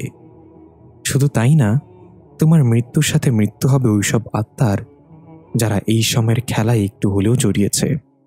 কেউ বাঁচবে না, শুধু এই বাচ্চা ছাড়া। এটা একমাত্র সমাধান এবং নিজেদের ভুলের প্রায়শ্চিত্ত। আমরা সবাই ভুল করেছি, শাস্তি তো পেতেই হবে। ভেরিয়েন্ট এবার অবাক হয়ে বলল, আমরা মানে? তুমিও তাহলে এর সাথে জড়িত? তুমি ত্রিকালদর্শী? উপাস থেকে অদ্ভুত এক হাসিতে বলল, নিজেকে মেরে ফেলো আর এই চক্রের সমাপ্তি ঘটাও জাফা। সময় কম আমাদের হাতে। দৃশ্য পরিবর্তন। 1999 সাল। ত্রিকালদর্শী সেই বেতন কাটার বৃত্তের মাঝে বসেছিল। ভবিষ্যতের ভেরিয়েন্টের সাথে কথা বলার শেষে নিজের হুঁশে এসে বৃত্ত থেকে বের হলো। আমরা দেখতে পাই ত্রিকালদর্শীর চেহারায় অজানা এক চিন্তার ছাপ। পুরো শরীর ঘেমে একাকার। উঠে এসে চেয়ারে বসে ইব্রাহিমকে ডাকলো, ইব্রাহিম, এক গ্লাস পানি নিয়ে আয় তো। খানিক বাদই ইব্রাহিম পানির গ্লাস হাতে প্রবেশ করে ত্রিকালদর্শীকে এমন চিন্তিত আর ঘামার্ত দেখে জিজ্ঞাসা করল, তোমার কি হয়েছে ত্রিকাল? এমন দেখাচ্ছে কেন?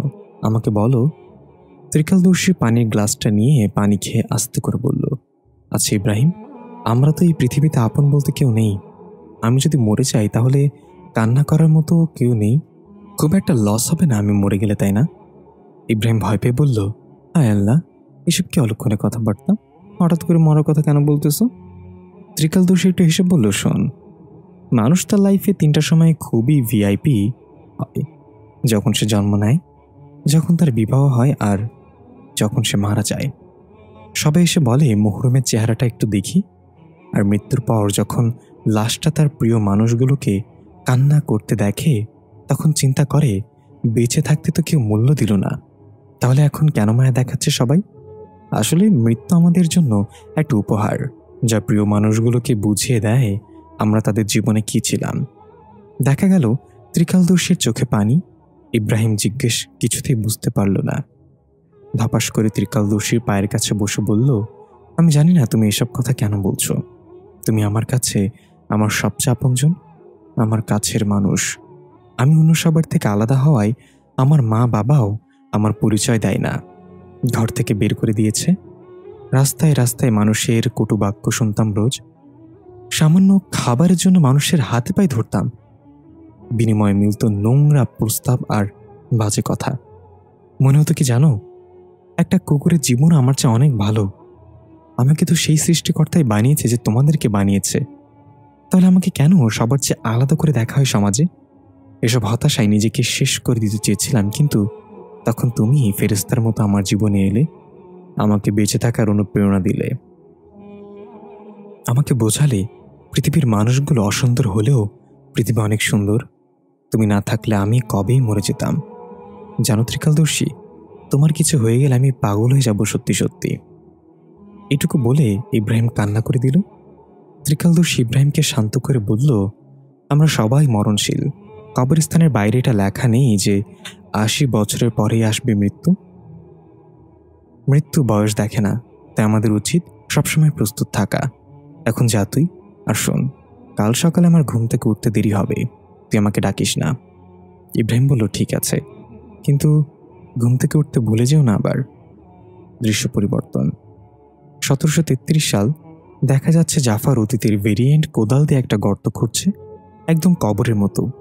আশেপাশে কোনো লোকালয় নেই, একদম নিস্তব্ধ নিরিবিলি একটা জায়গা। গর্ত করার শেষে আশেপাশে তাকিয়ে নিজেই গর্তের ভেতরে নেমে শুয়ে পড়ল। তারপর চোখ বন্ধ করে বলল, আমি মৃত্যুর জন্য প্রস্তুত। দৃশ্য পরিবর্তন। 2024 সাল। মাওলানা নিজের ভুলের শোক সইতে না পেরে এখন শয্যাশায়ী। কয়েকজন খাদিম তার সেবা যত্ন করছে। মাওলানার কানে বাজতে লাগলো জাফার অতীতের ভেরিয়েন্টের শেষ কথাগুলো। তুই এক মায়ের বুক থেকে তার সন্তানকে কেড়ে নিলি, তোর খোদা তোকে মাফ করবে না। মনে রাখিস, এই ভুলের আফসোসে তুই তিলে তিলে মরবে একদিন। মাওলানার চোখ বেয়ে কয়েক ফোঁটা পানি গড়িয়ে পড়ল। সেদিন যদি ওই মেয়েটার কথা বিশ্বাস করতাম তাহলে আজ এসব কিছুই হতো না। ইস, কি ভুলটাই না হয়েছে আমার দ্বারা। ত্রিকালদর্শীও বুঝতে পারল না এই জাফার ধোকা। একজন খাদেম এসে জিজ্ঞাসা করলো, মাওলানা সাহেব, আপনার কিছু কি লাগবে? মাওলানা বিড়বিড় করে বলল, আমার জানাজা যেন রাতে পড়ানো হয় স্বল্প কয়েক মানুষ নিয়ে। আমি আমার মৃত্যু দেখতে পাচ্ছি খুব নিকটে। দৃশ্য পরিবর্তন। সাইফান আর ফাল্গুনি দরজা পিটাচ্ছার চিৎকার করে রাখছে, দিদি ভাই, দরজা কেন লাগিয়েছিস বাইরে থেকে? কোথায় তুই? ফাল্গুনি ডাকছে, জাফা, কি করছিস তুই? দরজা খোল, কেমনটা লাগে। এদিকে জাফা ছুরি হাতে রুশদির সামনে দাঁড়িয়ে। রুশদি বারবার বলছে এটা না করতে, কিন্তু জাফা এক চিৎকার করে ছুরিটা উঁচু করে রুশদির গলা বরাবর মারতে নিল। রুশদির চোখ বন্ধ করে জাফা বলে চিৎকার করল। ছুরিটা রুশদির গলায় অল্প বিঁধে যেতেই হঠাৎ থেমে গেল জাফা। আলিশা চেঁচিয়ে কান্না করে উঠল। রুশদি ব্যথায় কুকরাতে কুকরাতে ধীরে ধীরে চোখ মেলে যা দেখল তাতে হাঁ হয়ে গেল। জাফার মাথাবিহীন শরীরটা সামনে পড়ে আছে। পাশে চোখ যেতেই জাফার মাথাটা দেখা গেল আছড়ে পড়ে আছে। আলিশাকে এখনো বুকে চেপে ধরে রেখেছে। দৃশ্য চলে গেল 2324 সালে। আমরা দেখতে পাই জাফার ভবিষ্যৎ ভেরিয়েন্টের ট্রেনে কাটা পড়ে আত্মহত্যা করেছে। তার মাথা আর শরীর সম্পূর্ণ আলাদা হয়ে গিয়েছে। দৃশ্য বর্তমানে। রুশদি কিছু বুঝতে না পেরে জাফা বলে চিৎকার দিতে যাবে তার আগেই বন্ধ রুম থেকে ফাল্গুনের চিৎকার, সাইফান! জাফা, দরজা খোল! সাইফান, কি হলো তোর? নিমেষেই ফাল্গুনের কণ্ঠ চুপসে গেল। আর কোনো আওয়াজ আসছে না। রুশদি এখনো চেয়ারের সাথে বাঁধা। কি হচ্ছে কিছুই বুঝতে পারছে না। রুশদির পুরো শরীর রক্তে মাখা। চিৎকার করে ডাকল, সাইফান, ফাল্গুনি, কথা বল, কি হচ্ছে ওখানে? কোনো শব্দ এলো না ওদিক থেকে। হঠাৎ চোখের পলকেই রুশদির শরীর থেকে মাথাটা আলাদা হয়ে গেল। ধপাস করে ফ্লোরে পড়ে ফুটবলের মতো গড়িয়ে গড়িয়ে জাফার কাটা মাথাটার পাশে গিয়ে থামল। রুশদি গলা মাথাবিহীন, গলা থেকে ফিনকি দিয়ে রক্ত বেরোচ্ছে। ওইদিকে দেখা গেল রুমে বন্ধ হয়ে সাইফান আর ফাল্গুনির নিথর দেহ পড়ে আছে, মাথাগুলো দূরে পড়ে আছে। এদিকে মাওলানার একজন খাদেম ভেজা কাপড় দিয়ে মাওলানার চেহারা মুছে দিচ্ছিল। হঠাৎ মাওলানার চেহারায় ভয় ফুটে উঠল। মুহূর্তেই তার মাথাটা শরীর থেকে আলাদা হয়ে গেল। খাদেমরা ভয়ে চিৎকার করে উঠল, ইয়া আল্লাহ! ওইদিকে অতীতের ভেরিয়েন্টেও নিজের খোরা কবরে শুয়ে আছে। হঠাৎ পুরো শরীর ঝাঁকি দিয়ে উঠল। সুন্দর করে হাসি দিয়ে বলল, স্বাগতম মৃত্যু তোমাকে। বলতে না বলতেই তার শরীর থেকে মাথাটা আলাদা হয়ে গেল। এদিকে ত্রিকালদর্শী তার বিছানায় টান হয়ে শুয়ে আছে, চোখে মুখে মৃত্যুর ভয়। অদ্ভুত একটা হাসি দিয়ে ত্রিকালদর্শী বলল, একটা ভুল কতগুলো জীবন নিয়ে নিল, এবার আমার পালা। বলতে না বলতেই ত্রিকালদর্শীর শরীর থেকে মাথাটা আলাদা হয়ে গেল। রক্তে পুরো বিছানা ভিজে গেল। নিথর দেহটা পড়ে রইল বিছানায়। ইব্রাহিম দাঁড়িয়েছিল দরজার কাছেই। অদ্ভুত শব্দ শুনে দরজা ঠেলে ভিতরে প্রবেশ করে ত্রিকালদর্শীর নিথর দেহ দেখে পাগলের মতো কাঁদতে কাঁদতে দৌড়ে এসে জড়িয়ে ধরল মাথাবিহীন শরীরটা। সবকিছু থমকে গেল। সময় যেন তার নিজের প্রতিশোধ পূর্ণ করল। আলিশার গলা ফাটানো চিৎকার করে কান্না। পাশে পড়ে আসে রুশদি আর জাফার রক্তাক্ত দেহ। অন্য পাশে সাইফান আর ফাল্গুনি, মাওলানা খাদেমের আহাজারি। ওইদিকে ইব্রাহিমের পাগলের মতো আচরণ। ভবিষ্যৎ আর অতীতের ভেরিয়েন্টের নিথর দেহ নিস্তব্ধ প্রকৃতির মাঝে। সব মিলিয়ে সময় থমকে গেল। দৃশ্য পরিবর্তন। চাঁদনি ভার্সিটি থেকে বের হলো, কাঁধে সাইড ব্যাগ আর হাতে চশমা। তখনই চাঁদনির বান্ধবীরা এলো। চাঁদনি, শোন না, দাঁড়া। চাঁদনি দাঁড়িয়ে চশমাটা চোখে দিয়ে বলল, কি হয়েছে বল? বান্ধবীরা বলল, দোস্ত, খুব খিদে পেয়েছে আমাদের। চাঁদনি বলল, তো খা যায়, আমি কি তোদের মুখের ওপর বসে আছি নাকি? বান্ধবীরা বলল, আরে না না, আসলে খাওয়ার সময় তোর বীরত্বের গল্প না শুনলে তো আমাদের ভালো লাগে না, তাই বলছিলাম চল আজকে ঝাঁকানাকা রেস্টুরেন্টে যাই, বিরিয়ানি খাবো, তোর সাথে বীরত্বের গল্প, পুরোই জমে যাবে কাহিনী। সব একসাথে হ্যাঁ হ্যাঁ বলে সম্মতি দিল। চাঁদনি বিরক্ত হয়ে বলল, ছাগলের মতো ম্যামা করা বন্ধ কর, আর শোন, আমি তোদেরকে আর গল্প শোনাবো না, ভালো হয়ে গেছে এখন। বান্ধবীরা হা করে অবাক হয়ে বলল, তার মানে তুই ঢপ মারা ছেড়ে দিয়েছিস? চাঁদনি বলল, হ্যাঁ, বুঝতে পারলাম আমার ঢপে লাভ তাদেরই হয়। আচ্ছা, আমি এখন যাই, আমার খুব তাড়া আছে, যেতে হবে। বেরেক ওবামার সাথে আমার একটা মিটিং আছে আমেরিকার ফুচকার দোকানের দেয়ার ব্যাপারে। এই বলে চাঁদনি চলে গেল। বান্ধবীরা হাসতে হাসতে বলল, ঢপ মারবে না, তা আবার আমাদের চাঁদনি? চাঁদনি হাঁটতে হাঁটতে ভাবতে লাগলো, বুঝলাম না, কাজ শেষ হওয়ার পর কেউ আমার একটা খোঁজও নিল না। জাফা, রুশদি, সাইফান, ফাল্গুনি কেউ একটা বার কল করে দাওয়াত দিল না। It's not fair. এত বড় একটা উপকার করলাম, তাও কোনো দামই নেই আমার। তাতে কি আমার দাওয়াত লাগে নাকি? আমি তো এমনিতে যেতে পারি। চাঁদনি জাফাদের বাসা থেকে একটু দূরে দাঁড়িয়ে আছে, মনে মনে বলছে, বিনা দাওয়াতে যে চলে এলাম, যদি দরজায় কুত্তা থাকে সমস্যা নেই, আমাকে কুত্তায় কামড়ালে 7 দিন পর্যন্ত দাঁত ব্রাশ করা লাগবে, গোসল না করার এই এক ফায়দা। এসব ভাবতে ভাবতে এগিয়ে গেল জাফাদের বাসার দিকে। একটু কাছাকাছি যেতেই আলিশার কান্নার শব্দ কানে আসলো। চাঁদনি মনে মনে বলল, আলিশা কাঁদছে কেন, তারপর এত জোরে জোরে? দ্রুত পা চালিয়ে গিয়ে দরজায় কলিং বেল দিল, কিন্তু কেউ দরজা খুলল না। আরও কয়েকবার কলিং বেল চেপে ডাক দিল, কেউ আছো নাকি বাড়িতে? হ্যালো। কোনো সারা শব্দ না পেয়ে এবার দরজায় জোরে ধাক্কা দিতে দরজা খুলে গেল। চাঁদনি নিজের কপালে নিজেই থাপ্পড় মেরে বলল, ধুর, দরজা তো খোলাই ছিল বাল। ঘরে কাউকে দেখতে পেল না। খাবার টেবিলে খাবার পড়ে আছে প্লেটে, মনে হচ্ছে সবাই আধা খেয়ে উঠে গেছে। ওইদিকে আলিশার কান্নার শব্দ। চাঁদনি শব্দ অনুসরণ করে তাড়াতাড়ি পৌঁছে গেল পাশের রুমে। গিয়ে যা দেখল তাতে চাঁদনি এক চিৎকার করে মুখ চেপে ধরে পিছিয়ে গিয়ে দেয়ালের সাথে বাড়ি খেল। ব্রুশদি আর জাফার মাথাবিহীন দেহ, আর দূরে মাথা দুইটা একসাথে। চাঁদনি নিজেকে সামলে কোনো মতে দৌড়ে গিয়ে আলিশাকে কোলে নিল। এমন দৃশ্য নিজ চোখে দেখে চাঁদনি ভয় শিউরে উঠে পুরো শরীর কাঁপতে লাগলো। এসব কিভাবে হলো? কে করলে এগুলো?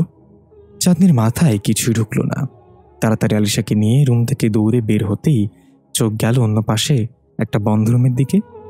দরজার নিচ দিয়ে চুইয়ে রক্ত গড়িয়ে আসছে বাইরে। চাঁদনি ভয়ে ভয়ে সেখানে গিয়ে কাপা কাপা হাতে দরজা খুলতেই আবার চিৎকার করে উঠল। সাইফানার ফাল্গুনির দেহ পড়ে আছে। চাঁদনি ভয়ে চিৎকার করে ফ্লোরে বসে পড়ল। কে করলো এটা? কেন করলো? কিভাবে করলো? সব প্রশ্ন চাঁদনির চেহারায়। ভয় আর আতঙ্কে আলিশাকে শক্ত করে বুকে চেপে ধরল। পরবর্তী দৃশ্য আমরা দেখতে পাই, চাঁদনি আলিশাকে নিয়ে ধীরে ধীরে হেঁটে বের হয়ে যাচ্ছে। আস্তে আস্তে সবকিছু ঝাপসা হয়ে এলো।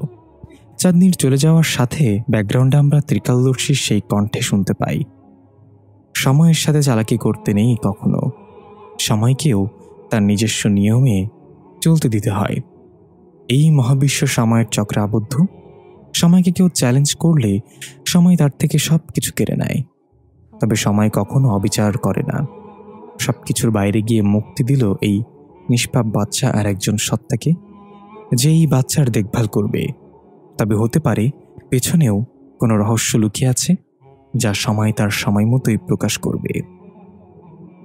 অবশেষে সকল রহস্যের পতন হলো। তবে কি সত্যিই সব রহস্য সমাধান হলো, নাকি এখনও লুকিয়ে আছে সময়ের আড়ালে অজানা কিছু রহস্য? আলিশা তো অন্য টাইমলাইন থেকে এসেছে, তবে কি এই টাইমলাইনে তার রয়ে যাওয়া মানায়? গল্পটা কেমন হচ্ছে সবাই গঠনমূলক মন্তব্যের মাধ্যমে জানাবেন। ইনশাল্লাহ খুব তাড়াতাড়ি নতুন কোনো গল্প নিয়ে আবার হাজির হব আপনাদের মাঝে। সেই পর্যন্ত সবাই ভালো থাকবেন, সুস্থ থাকবেন। কণ্ঠে ছিলাম আমি ইফতেশাম চৌধুরী। দেখা হবে পরবর্তী কোনো একটা গল্পে। আসসালামু আলাইকুম।